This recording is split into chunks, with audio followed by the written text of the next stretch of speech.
Sa pagbabalik ng ating balitaan, kamakailan ay napaulat na may lupus si Vice President Jejomar Binay.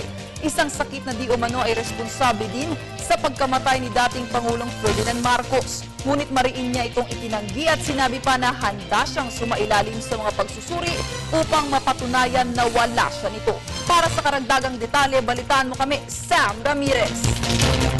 Itinanggi ni Vice President Jejomar Binay na siya ay may lupus. Ito ang kanyang pahayag sa isang talumpati na kanyang ibinigay sa 106 Convention and Scientific Meeting ng Philippine Medical Association o PMA. Kamakailan ay naging maugong ang usap-usapan na may lupus ang Vice Presidente ng bansa. Ayon pa kay Binay ay nanggaling pa ang mga chismis na ito sa mga doktor. At upang patunayan na siya ay walang ay payag si Binay na sumailalim sa ilang test at isa publiko ang magiging resulta.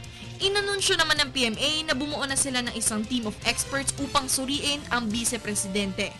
Ang systemic lupus erythematosus o lupus ay isang autoimmune disease kung saan nagiging masyadong aktibo ang immune system ng katawan at inaatake nito ang mga normal at malulusog na tissue na nagre-resulta sa pamamaga at pagkasira ng ilang vital organs gaya ng kidney, puso at baga. Nag-uulat para sa Telebisyon ng Bayan, Sam Ramirez.